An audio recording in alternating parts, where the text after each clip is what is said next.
England and America are two completely different countries and cultures that share a common language. Well, that's not quite true, as language evolves just like everything else, and American English has evolved differently to British English, which can lead to some misunderstanding. Here are 10 American words that totally confuse the British. Know before you go. Number 1. Cilantro. This is the word Americans use for coriander, which is an aromatic herb used in cooking. It's actually the Spanish word for the herb, or as the French say, herb. Number 2. Bangs. This is the American word for fringe, which is the hair covering your forehead. In America, it's called bangs, are called bangs, is called bang. I'm not quite sure how to use it. If there were a lot of people with fringes in a room, would that be a lot of bangs? It's unclear. Number 3. Sophomore. This is a word used to describe a student in their second year, and freshman is to describe a student in their first year. What confuses Brits about these words is that they don't understand why they are needed when you can say first year or second year. Number 4.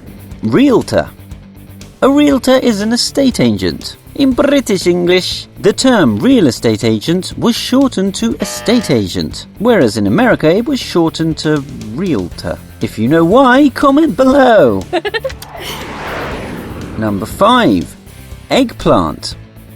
An intriguingly misleading name for aubergine. In British English, this refers to the colour, a blackish purple. This is the same in America, but it is called eggplant colour.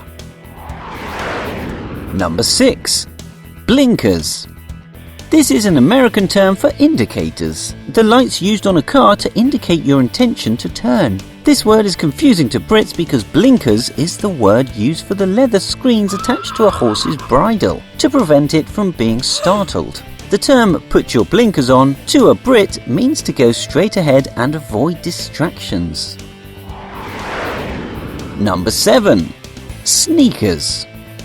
This is the word used for sports shoes, which are trainers in British English. It's interesting that the Brits called them trainers because they are a good shoe to go training in, whereas the Americans thought they were good for sneaking. Number 8. Station wagon. Known as an estate car in British English, it was given the name because it was used to transport people and luggage between country estates. In America, it was used to transport people and luggage to railway stations, hence the term station wagon. Number 9. Fawcett. It's the word Americans use for tap. It originates from the old French word fawcett. As America has a mix of a lot of European cultures, some of their different words have remained in the language. Number 10. Chutes and ladders. This is Snakes and Ladders, the board game. The original Indian game had snakes you slide down and ladders you climbed up, and for some reason this was changed in American for chutes, which are basically slides or toboggans. Did any of these words confuse you? Comment below.